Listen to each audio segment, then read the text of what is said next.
Okay. So today you had a bunch of prep work to not do,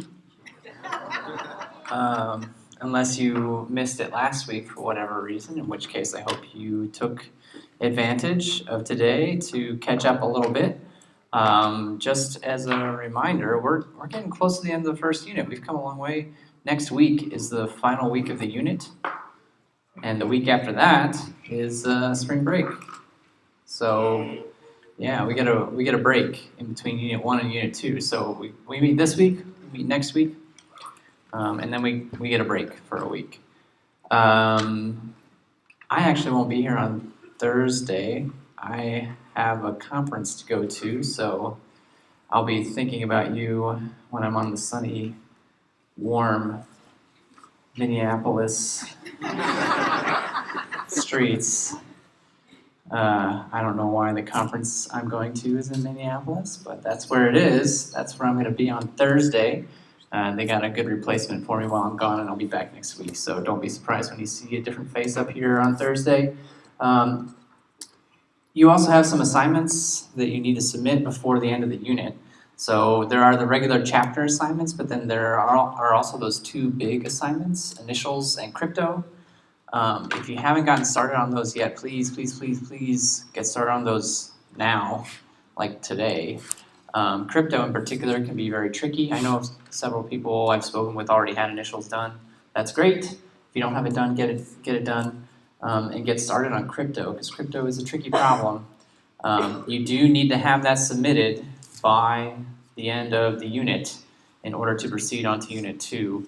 I forget what the actual hard deadline is. Ryan just told me like an hour ago and I already forgot it. March 10th. March 10th, thank you. I hope that's also on Canvas. I don't know why it wouldn't be on Canvas. So I believe that means you'll have some time to work on it on that off week as well, if you don't get it done before the last day of class for the unit. And we typically will hold a couple study sessions during that off week for people who need to finish up the last few assignments to come in and get some help. So those are the big things on the horizon. Does anybody have any questions about the end of the unit, the start of the next unit, scheduling? Yeah, what's up? I do have one question. The book, our accounts for the book, are they deleted as soon as we're done with the book? Or do we get to keep them for Unit 2? No, you can continue to use your account with the book. It's not going to go anywhere, but we're not going to use the book for Unit 2 anymore. We're done with that after next week. So you're still certainly welcome to refer back to the content, refer back to any code that you wrote in there. It's not going anywhere, although I believe that it might expire at some point, but it will not expire soon. I think they periodically clear it out after every class is over. So eventually, if you want to keep that stuff, you should grab a copy and save it on your computer. But for now, it's safe. Yeah, question in the back? Yeah. Can we get a jump start on Unit 2? Can you get a jump start on Unit 2? I certainly don't have a problem with that. But the gatekeeper would be the stuff being posted, like prep work and such being posted. I actually would expect that Ryan's going to post the starting materials for Unit 2 sometime soon-ish, unless they're planning to make changes to it, in which case it may not be up super soon. But I think he'll probably post it soon. I can talk to him the next time I see him and give him a little poke so that he can consider posting that sooner rather than later if you want to get a head start on Unit 2. Any other questions about scheduling or other logistical topics before we hop into a little discussion for today that I've got planned? Anything? So since we didn't have any new content today, I wanted to take some time today to have a discussion with you about some things that maybe aren't, code heavy kinds of things, but have more to do, they're sort of tangential, they're sort of related to code, but not directly, I suppose. So how do I communicate with my fellow programmers? I really want to talk about that. That's something we've already started doing, but you've had enough experience doing it now, and so I think it'd be good to really set some ground rules if I'm going to talk to somebody else about my code, especially if there's problems with it. how do I have those conversations to make them as easy as possible for both parties to get to the outcome that they're looking for? I want to talk to you some more about Googling and how to look up things effectively on Google. And then we'll talk about coding style a little bit today. None of this is in the textbook. None of this is going to be stuff that you're going to be like drilled on the assignments. But if you follow these practices, they will make your lives easier when it comes to coding, and especially when it comes to asking for help and talking to other people about your code. That's sort of the goal for today. And then we do have a walkthrough. We do have a coding exercise that we'll do together before I turn you loose on today's studio.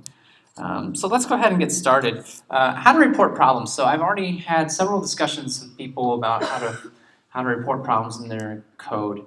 Or they have issues with their code, they need some help, right? And they come to me and they ask for help, which is great. I want to help you. That's my job.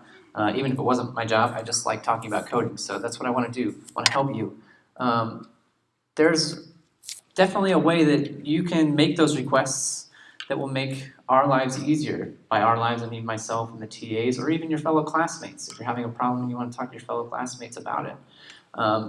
What I often get is somebody who will maybe take their program and just paste the whole thing into the chat window and then say, it's not working, can you help me?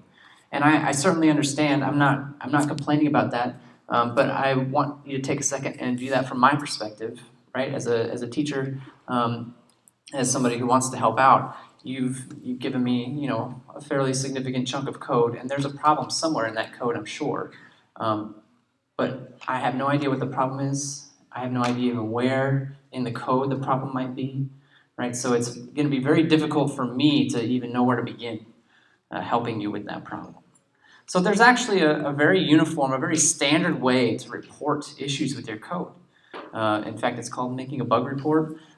This is used for many different things. People actually keep track of bug reports online. If I'm developing a program, users can submit bug reports for me to fix my stuff, right? So it's just a way of easily tracking problems that I can get to and fix. But it's useful even if I'm just talking to somebody about my program, even if I'm not writing it down or submitting it on a form or anything, it's still a useful practice to have a conversation about what's going on with your program. So, you should be prepared to say what you expected to happen and then what actually happened, right? Describe the problem. I need to have some description of that problem. So, I expected this to print out a string, but instead I got a bunch of random numbers that I don't even know where they came from, right? Something like that could be an example of a description of the problem. And then what steps are needed to recreate the issue? A lot of times this might be just as simple as I run the program and my code breaks, right? But other times it might be a little bit more complicated. It might be more along the lines of, well, I have to run the program and then type in this particular value, right? And then maybe type in another particular value in order to get it to the position where it doesn't work the way that I want it to work. So if that's the case, you need to be able to outline step by step, how can I reproduce this problem?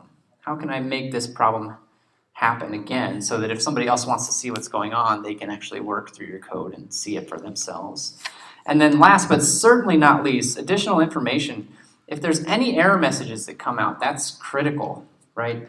If you're asking for help, got to know what that error message is that tells us such a huge amount of information. Have you Googled that error message? Do you understand what that error message is telling you? Right? That's a huge chunk of information that can be used to help solve your problems. Are there any weird things about your system? So you might notice that it works on your computer, but then when I try to run it on my buddy's computer, it works just fine. That's what I mean by system information, right? It's not running on my laptop, but it runs on this other laptop over here. So that might be useful to us. Is it a Mac? Is it a Windows machine? Or are you using a different browser to run the code, or a different program to run the code? Something like that would be what I mean by system information. And so when you're asking for help on Slack or even in person, right, I would encourage you to be prepared to answer these kinds of questions. And don't be surprised if I or the TAs ask you these questions, right? When we are trying to help you solve a problem. Are there any questions right now about this kind of stuff? Cool. All right, let's talk about Googling then. So while we certainly do want to help you, and we will continue to help you a lot as you progress through the course, eventually you're not going to be in this class anymore. And hopefully, eventually, you're going to be at your own jobs, working on stuff. And there will probably be people around who you can ask for help. But there's also going to be an expectation that you're going to be able to solve your own problems as well. So, or at least attempt to solve your own problems, right? Put a good faith effort into solving your own problems. And so I mentioned this last class, but I wanted to formalize it a little bit, show you a couple tips and tricks on how to use Google effectively to solve kinds of issues. So right up at the top of the list, copy-paste is your friend. I mean this especially with error messages. If I get an error message and I don't know what it means, I'm just going to copy-paste that guy right into Google and hit return and see what other people are talking about. I'm probably not the first guy that got that error message. So somebody else is probably already complaining about it online. I can figure out what they did and hopefully learn from their mistakes to fix my own problem. We can filter results by certain websites, so this is a great one, right? If I want to find things for a certain website, I can say site : and then just type in the name of a site I want to search. And for programmers, there's one site that's really extremely beneficial, which is Stack Overflow. I know some of you have already discovered the magic of Stack Overflow. If you haven't, now's a great time to get started, because Stack Overflow is just a great repository of questions, great repository of information that you can refer to about programming kinds of issues. A lot of times when you Google stuff, it's the first result that pops up in a lot of cases. Or maybe I'm looking for something from the official Python, documentation. Maybe I want to learn about turtles. I know we already did turtles, but this is just a little example. But I want to get the official Python documentation, right? So I could search for python.org as the site, and that will pull up the official Python documentation for the turtles that we worked with. There might be other websites that want to tell you about turtles as well, and they might be perfectly valuable resources of information, but a lot of times I may want to go to the official documentation for something to read up on it on the official website, and so I can filter by sites if I want to. Let's see, what was the next thing on my to-do list here? Hello, are you going to click? There we go. Quotes. So if I have a large block of text, you'll notice that I can type in whole sentences into Google, which is actually not a bad thing in a lot of cases, right? I can type in lots of words and more and stuff and things, right? But if I do this, it's going to search. Oh, that's cool. It's going to search for, it's going to break this up and search for the terms individually. Maybe that's not what I want. Maybe I literally want to find somebody talking about words and more and stuff and things, like as a chunk, right? I can put that in quotes, and it will tell me, okay, nobody's talking specifically about words and more and stuff and things. What about words and stuff and things? Oh, words and stuff and things. There we go. Somebody's talking about that. And so, best words and stuff and things images, do I want to know? I kind of do. But I'm also afraid. All right. Slightly risky click. Let's see what happens. Okay. Isn't it kind of amazing how a person was once a stranger? Okay. Cool. Sweet, I guess. There's some bad stuff. Oh, there's a drinking game. That's not bad stuff. I mean, that's okay. Yeah, that stuff's all right. I don't know how these have to do with words and stuff and things, but okay, cool. I'm not a Pinterest user, if you can't tell, but that's all right.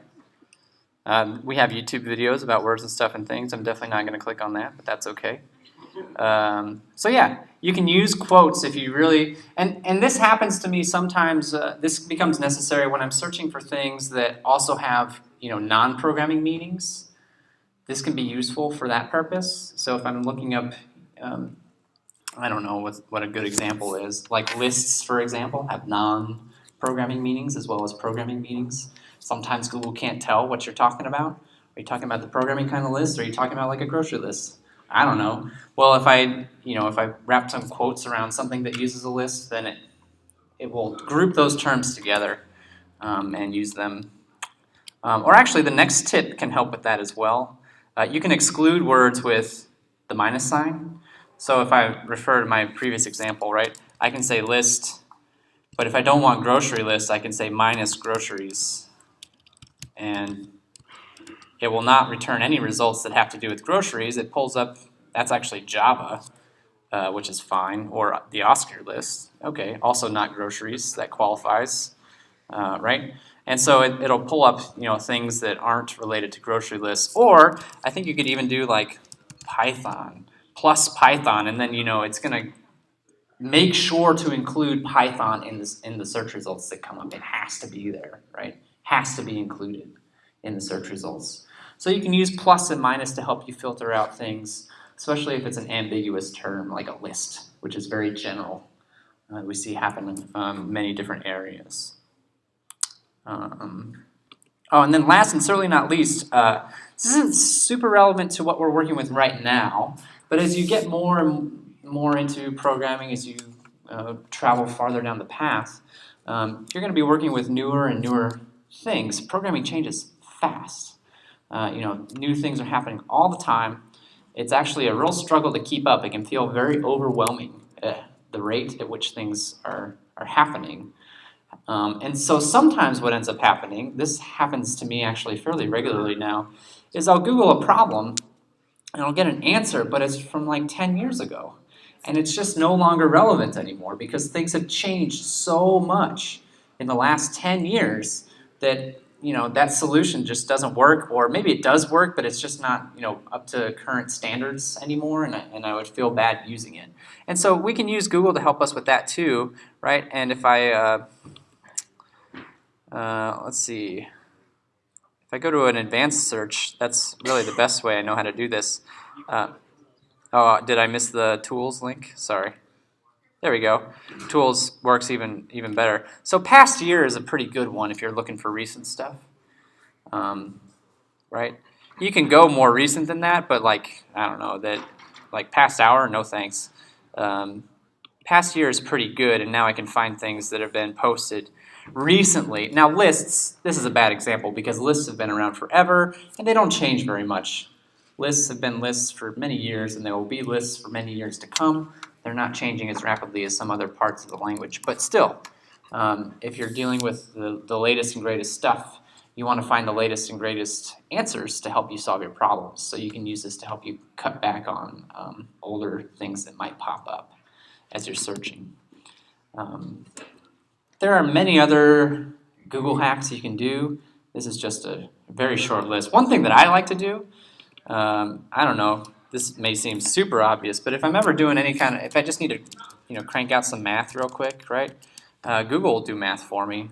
I use it for that all the time.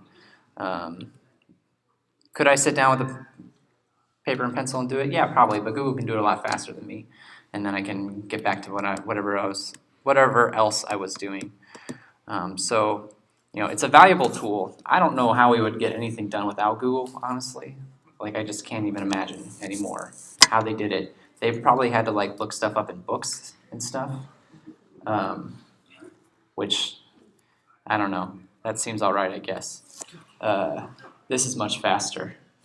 I'm just kidding, actually. I have a whole bookshelf of great books at home that I never read, so books are super useful still. They do, yeah, they look really good on my shelf. And then actually what ends up happening is students come to my office and I give them away, and then they just sit on my student shelves, never being used for a while. So yeah, any questions or any other fancy Google tips that you may have come across you think are worth sharing while we're on the topic? While we're on the subject? No? All right. So this is kind of related to what we were just talking about, in terms of asking for help, right? As we get farther and farther into the class, I'm going to become more and more interested in helping you find the answer for yourself instead of just telling you what the solution to your problem is, right? And so my answers to your questions might become more along the lines of, oh, hey, did you try Googling it? What did Google tell you? What did you come up with online? Did you find anything useful, right? Instead of, maybe you should try this, maybe you should try this. And that's not because I don't want to help you. It's actually because I do want to help you. I want to help you become more independent. I want to help you become more self-sufficient as a programmer. Not that you should never ask for help, but just, there are times when you won't want to or you won't even be able to, right? Ask for help. If I'm up till midnight trying to crunch something through for a deadline, who am I going to ask for help? I don't know. I got to figure it out. So it's good to have those skills. All right. One other topic that I want to talk to you about before we get to the walkthrough has to do with coding style. I've already talked about this a couple of times. So when I say style, I really mean how does your code look? How does it look? And I've helped lots of students. Some of you have beautiful code. Others of you, I imagine your code is probably a reflection of how tidy you keep your general living spaces, perhaps. I don't know. I don't want to judge too harshly. It doesn't always work, right? I mean, my code is not hideous, but my desk at home certainly is. So, it's not always a correlation between the two, but sometimes. But anyway, there's actually a defined style guide for Python. Like, if you write Python code, your code should look like this. And there are a lot of rules. And I'll be honest with you, I don't follow them all, at least not all the time. I try my best. I feel like I'm doing pretty good with style. But there are a lot of rules, and it can be hard to even keep track of them all. So you can look them up, I guess is part of what I'm getting at. This is a nice website that I found. I can post this on Slack if you guys are interested. There's a fancy little poem from Tim Peters, who was part of the Python development to whatever. I'm more interested in this. Things about how to do indentation properly, things about how to, one statement per line, right? Don't cram a bunch of stuff onto one line. I know I've seen people do this. And I understand why. It's tempting. It's very tempting to, save some space, make your code look shorter. I get it. I totally get it. But I think while there's certainly advantages to having, a tight program, a short-looking program, there are also very big advantages to having a program that's easy to read. And I think those advantages trump the shortness, the advantages of having a short, concise program. So I really try to emphasize readability in my code, which is why I am certainly not afraid of expanding and breaking things out into extra lines of code, even though I know I could probably technically do it all on one line. I'm certainly happy to break it into smaller pieces and do it that way. So this is just some examples, right? Even import statements. Don't try to do it all in one. Break them up. Break them up so that we can see exactly what's going on. This is not even a comprehensive list. Line lengths. Oh yeah, I break this one sometimes. I'm sure you do as well. 79 characters. 79. Which is a really weird number when you think about it. You might be wondering yourself, where the hell did 79 come from? It's actually an ancient rule. Computers in the old days did not have these fancy HD, 1,000 by 3,000 pixel displays, right? They had very tiny screens that were usually 80 characters across, which is where the 79 comes from. That's all that would fit on the screen back in the day, and so now we're kind of stuck with it. But there's good reason for it, right? A sheet of paper has been, basically matched up with that old screen size. So 80 characters is about what fits on the width of a sheet of paper. And so that's what they're suggesting that you keep track of for your program as well, that it looks like roughly the width of a sheet of paper. And so you can break stuff up. If you really have long lines, you can break them up. There's a way to do that. But again, my point of this is not to sit here and go through every single possible style rule. That would take too long and you would all fall asleep. It's not super engaging stuff. But I do want you to be aware of it.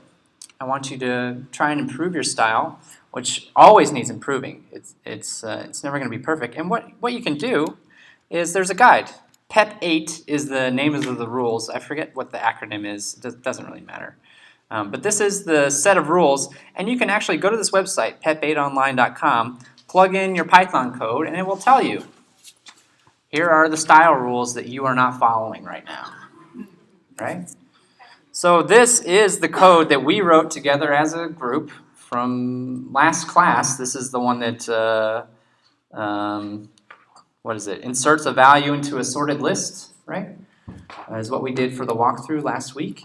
And I'm going to run it through the style guide, and I'm almost positive that it's going to find something that it doesn't like about it, maybe even multiple somethings. And then, we might take a few minutes and fix it up, see if we can make it happy, and maybe learn some things about the style rules in the process.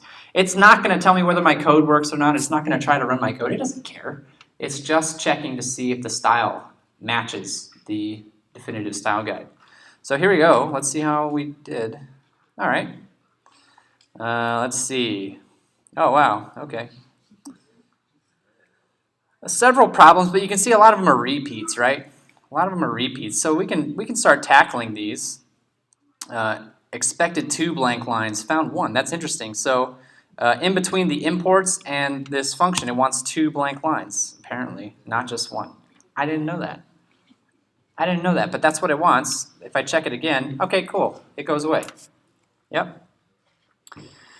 We see several of these that say blank line contains white space. So what that's probably referring to, so here's a blank line, and it's got white space. You can see I got a couple tabs in there, and you might be thinking to yourself, well, it makes sense that there are tabs in there, right? Because it's part of a function, and the function code should be indented.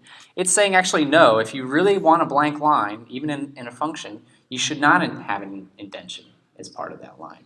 You should take it out. So probably all of these have some extra white space in there. What other blank lines do I have? That's a blank line. All right, I think I got them all. So now I can check it again. All right, so those are all gone, and you can see that we're whittling this down. Block comment should start with, now it looks like it says block comment should, block comment should start with $, or hashtag as the kids call it these days. What it's actually mad about is that it wants a space. Yeah, it wants a space after that. And you might be thinking to yourself, well, that's super extremely nitpicky, and you're right, but the computer doesn't care. The computer is going to be extremely nitpicky. That's what computers do. Computers are not going to be flexible. All right, and now I see a whole bunch of these missing white space after comma. I believe that's down here. This is actually one of my pet peeves. I really, really, really, really want to have a space after every comma, like really bad. It drives me nuts if there aren't. And so whoever wrote this actually is not code that I wrote. These were the tests that were provided.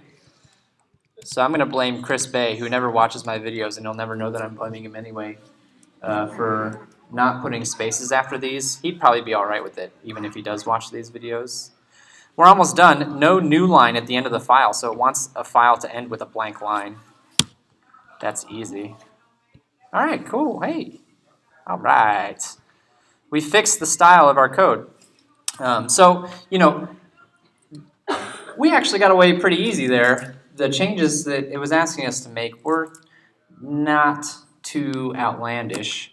Python actually makes that a lot easier on us by forcing us to do things like indenting and things like that. So it makes it easier on us. This is another thing that even I don't follow these style guidelines 100% of the time. I wrote this code, and it didn't match the style guidelines, right? Some of that's on me. I get it. But I am generally aware of what the style guidelines are, and I do try to follow them as much as I remember to. right? And I think that's a good habit to get into, is writing code that looks good. It's going to make your life easier when you're trying to find problems in your code. It's going to make your life easier when I'm trying to find problems in your code. It's going to make life easier anytime you want to show your code to somebody else.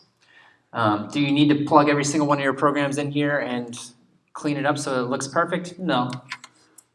No. I mean, you might try it a couple times just for fun, because this was really fun, right? No, you don't need to worry about, being as nitpicky as the computer wants you to be. But you should be generally aware of the concept. And try your best to make your code as readable as possible. Are there any questions about this? Any questions? So, if you do want to try this, you might go back to like those first few weeks of class. I find that when people are starting out is when they tend to write the most hideous code. So go back and find something you did like in week 2, plug it in here and see what happens. Or don't. I mean, if you're afraid, that's fine. I understand that too. But it is a useful tool.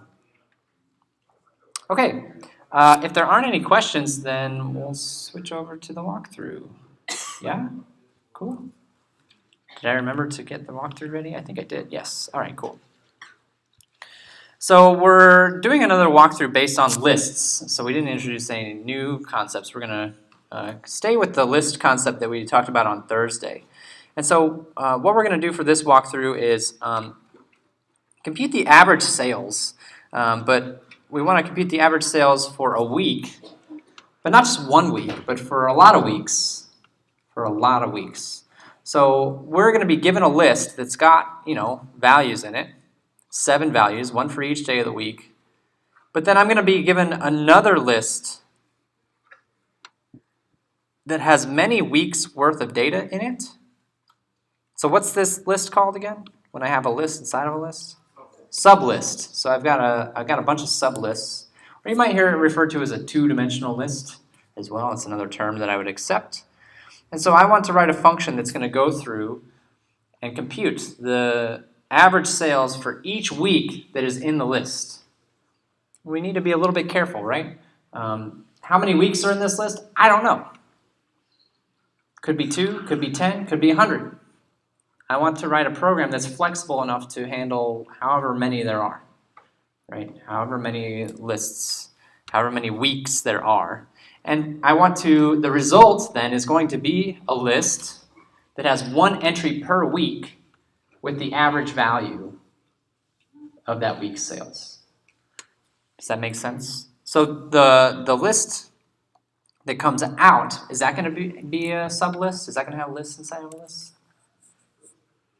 No, it's just going to be a regular plain old list with 1 entry for each week with the average value. Does that make sense? Is the problem clear to everybody? All right, so let's go ahead and get started. We've got the function. We've got a little test down here. You can see they use very small numbers. That's just so that the math is easy to check. We might expand on that on those numbers a little bit later if we have time to do so. And as always, I want to talk about this problem in English first, write out some comments, and then go back through and turn those comments into code. So if we want to solve this problem, step 1, where's a good place to start? Anybody have any ideas in English what a good place to start would be? Figure out how to do the average. Figure out how to do the average. So I'm doing the average for each week, and I've got a list that's got a certain number of weeks in it. So I got a little bit of work I think I need to do before I can start computing an average. I'm sorry? I got to figure out how many weeks I've got, right? So figure out how many weeks there are. And then once I know that information, what can I do? It's a good start. Once I know how many weeks there are, what can I do? I can go through the list and pull out each week's worth of data, right? All right, so I'll write for each week in the list, right? For each week in the list. Now I want to compute the average of that week. So how do I do that? Find the sum. Find the sum? So how do I find the sum then? I guess you gotta use the index and grab that one. I'm sorry? I didn't quite hear. So I'm going to go through, I'm going to grab each week, and then once I have that week, what do I want to do with it? I'm going to go through each week. I need another loop. I need another loop. This is actually very common. And consider the structure that we're working with. I have a list inside of a list. So to get through that sublist, to get through all of the sublists, I'm going to have a loop inside of a loop. Right? The code that I'm writing is going to match the structure of the data that I'm working with. List inside of a list tells me that I'm going to need a loop inside of a loop if I'm going to hit all those values. Okay? So I need another loop for each week in the list, for each day in the week, right? So somebody said the first thing we need to do is create a sum, right? Update the sum with, daily sales. All right. So I've got hopefully some code that will compute some sums for me. Now what? Add the loops over, divide the sum by the number of days. Good. So in order to average, I need to do a division by the total number of values. So I can't do that until I've got the completed sum, and that doesn't happen until after the loop. After which loop? We need to be specific now because I've got two of them. After this one, right? But I'm still inside of this loop, right? Yeah. So we're going to use indentation to carefully make sure that I do this correctly, right? Compute average by dividing sum by days in a week. Okay, so I have my average. Now what? Put it into a list. I don't have a list right now, right? So maybe I need one. I don't have a list to put this thing into, so maybe I need to create one. Create a list for our results, okay? Put average into results. We're almost done. I think I'm just missing one little piece, which is return our results. All right, are we okay? We might have forgotten some stuff. I don't know, but we got a good start. We got a good plan. So let's try with this plan and see how far it gets us, and we'll adapt as necessary. So first thing it says is to figure out how many weeks there are. How can I do this? Does anybody know? Length of what? Length of the outer list, which is daily sales, the value coming in, right? So I can just say num weeks equals length of daily sales. Okay. Create a list for our results. So results equals what? How should I create this list? Open close bracket. So that's going to make an empty list, right? A list with nothing in it, with the idea that as we compute averages, we'll start adding things into that list later on, right? Okay. Now, we've got a decision to make. Same decision that we always have to make when I get to a loop. You probably already know what I'm going to ask you, right? Do I want to iterate through these by index, or do I want to iterate through by value? Anybody have a suggestion one way or the other? Index? We certainly can. It's the first one I heard, so let's do it. So if I want to do index, that's for I in range, what are we going to do? Num weeks, right? That's why we got that value. That's why we computed the number of weeks. This is certainly a situation, since we were talking about style, right? This is certainly a situation where I could have taken this and just dumped it right in here, right? Like that. But I actually think that having this number of weeks variable separated out makes the code a little bit easier to understand, personally.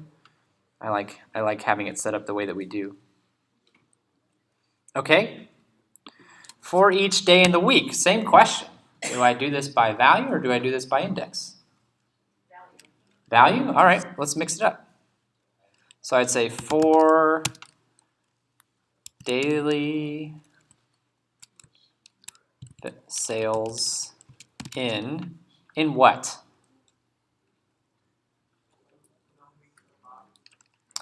Num weeks at I. Remember, this has lists inside of it. So when I say num weeks at I, that means go find the ith value, so it'll start at 0. Go find the first list, give that back to me, and then we're going to iterate through every single value in that list. That's going to be my daily sales. Does that make sense? I'm sorry? Oh, I already have a value called daily sales. Thank you. Thank you, thank you. I don't know what to call this. For daily total? Sure. I do think, I did go out of my way to try and pick something that was descriptive here. And this was actually something that I've heard from a few TAs as well. People still using things like J or K, right? And you might be saying, well, Doug, you just used I up here. And you're right, I did. I is a commonly accepted convention for loop variables as an index. Naming some value J or K, right, outside of that, or I, outside of an index in a for loop is considered lazy. Give it a more meaningful name so that when somebody looks at your code, they understand what that value means. It's very important. Especially as we start to write larger programs. Is there a question? Yeah. Yeah, you. In line 12, Yes. shouldn't the iterable or list be daily sales, not num weeks? Well, so num weeks is the length of daily sales. Oh, no, sorry. Line 14. Line 14. Oh, you're right. Not num weeks of I, but daily sales of I, right? Num weeks is what data type is that? It's just an integer. I can't index an integer. I can't do that. In fact, what error would that give us if we tried? I'm not sure. Let's find out. What error does this cause? Parse error, bad inputs. So that's actually not very specific. It says on line 22 actually, so it's mad about something else. I'm not sure what it's mad about. Somehow not mad about this. Don't know why. It will be. It will be? Yeah. It's always mad at the last line. Oh, because it's the line that comes after it? Is that what you're getting at? Yeah.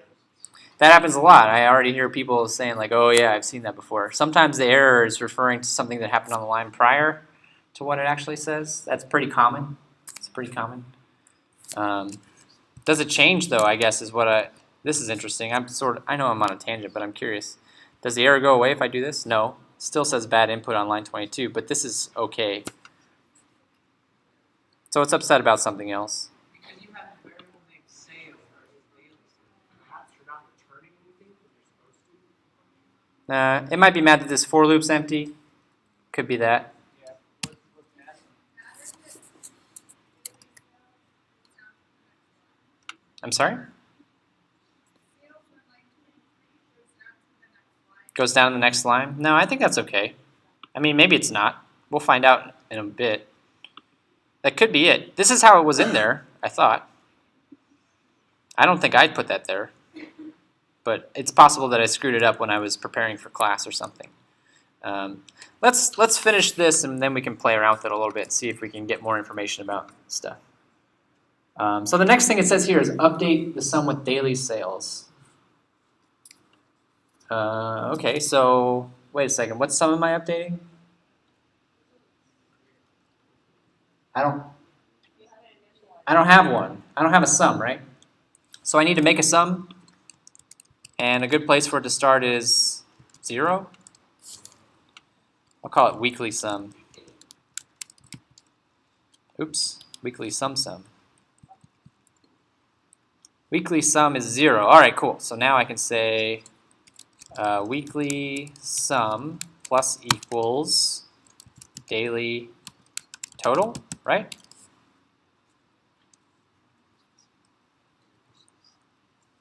Oh, I should have put this after my comment. Sorry, that's just going to bug me if I don't fix it. Okay?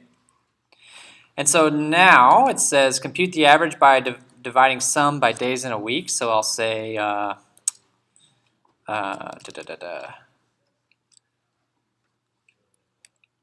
weekly average equals weekly sum divided by 7, right? 7 days in a week. And then we'll put the average into our results. How do I do that? Results.append weekly average, and then return results. All right, so we filled in everything that we said we wanted to do, right? It's now time to test it. It's saying that the average of both of these should be 1, because, I mean, the math's pretty straightforward. There's 7 values. They all total up to 7, so 7 divided by 7 gets us 1 back. Not super crazy numbers. Let's see what happens. Test failed, expected 1, 1, but got 1, 2.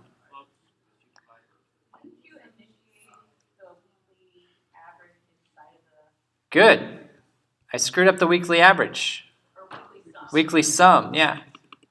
Good. I was waiting for somebody to call me on that. What did I do wrong? Where should it be? It should be inside of which loop? This loop here. This is a very common thing that I see with programs like this.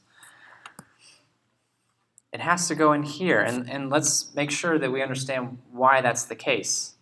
This loop for daily total and daily sales is for computing the weekly sum, right? Once I've computed the sum for that week, I get ready to compute the sum for the next week, and that sum should go back to 0. Start fresh. Before, the way I had it before, what was happening? I was adding the daily sum onto the previous sum, right? Onto the previous sum. So I got a value that was too large. Yes? For computing the weekly average, Mm-hmm. instead of using 7, would it make more sense to direct it to the length of the sales for that week? I'm glad you asked. The question was, instead of using 7 here, would it be better to go to the list and ask it how many values there are? And so I think the answer is yes. And you might be saying to yourself, well, I mean, there's always 7 days in a week, right? That doesn't change. And that's true. There's always 7 days in a week. But there are things that could change. For example, our data down here. I only have 2 weeks of data here, and it's very simple numbers. But imagine if I had hundreds of weeks of data, or thousands of weeks of data, depending on how far back I have information for, right? And what are the possibilities of, just one of these values for whatever reason, just not making it for whatever reason? They just, whoops, there goes. I lost a day's worth of data. Happens all the time. These things happen. Lose some data. I don't know why. It just happens. And so if I run my program now, you'll see that I got the wrong value. It didn't crash, it didn't break, it just told me the wrong value. Because I divided by 7, I assumed that's what happened, but it's not. It's actually not the appropriate way to compute that average. So instead, I can ask it for how many values there are in the list, right? How would I do that? What would I say? Length of daily sales I. Get the list for this week. Tell me how many elements are in that list. Good. I like that. So if I run this again, yeah, it works out. Because that still averages to be 1. I'm dividing by 6 for that first week now, so I still get the right average back out. Still get the correct average. Great observation. It's happy with this line now, which is cool. I'm still curious what would happen if we did this up here. I haven't forgotten about that. What if I try to index something that doesn't have an index? Int does not support indexing. There we go. That's what I figured. That's what I was hoping to see. I'm not sure why it wasn't cooperating with me before. Probably because our function was incomplete. We weren't done yet. But it's telling us, oh, you use square brackets with an integer. I don't know what that means. I don't know how to do that. I know how to use square brackets with lists. And so that's when you say, oh, okay. I need to put a list here instead. Any other questions or observations about this? Got one final question for you. You guys wanted me to do this by index, which is fine. Could I have done it the other way? Could I have done it by value? Yeah, I think I could have. I could have done for week in daily sales. Still set weekly sum to 0, and then here it just becomes week. Here it just becomes week. I think that's it. Let's see. Yep. Is this way better? Not necessarily. It's just different. Just another way to get there. Just another way to get there. I think when you're working with lists, especially sublists, it can be nice to work with the indexes because then you have a much more clearer idea of where exactly you are in the list. Whereas here, it's not as obvious. I don't see the index being moved around. It's not as obvious where I'm at in the list this way, but it still works. It's still a perfectly valid solution. Any questions before I wrap up and get out of your way so you can work? Yeah, what's up? So, we just thought of a way of doing this without a nest for loop, but just like using index, like use one for loop and just use indexing at the very beginning to grab the sublists. And I was wondering, like, is that considered perhaps poor practice because it's not? So let me make sure I understand this. You're saying I can get rid of, which loop can I get rid of? The inner loop? I can get rid of this loop, you're saying? Yes. And how exactly? So you can just, so if you iterate by index, just So say, back the way that I was, right? like for I in range, and that should be,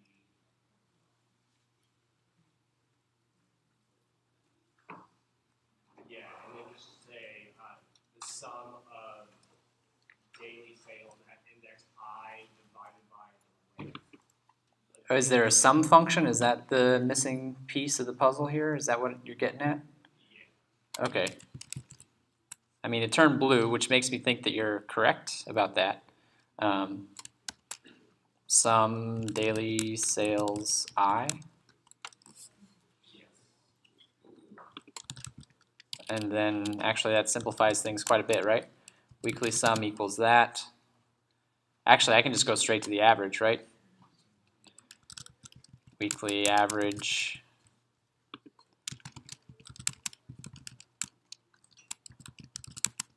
If I'm understanding this right. Comment that out, comment that out. Whoops.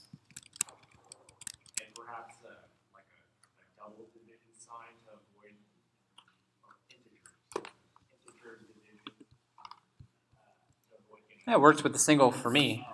Yeah. That's a Python 2 thing, actually, I think. Python 3, it all kind of works out. But Python 2 is a little weird with that.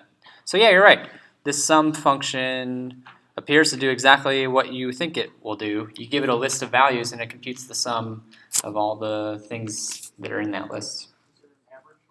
Is there an average function? Probably. No, maybe not. There's definitely a sum. And so yeah, you can get rid of a loop.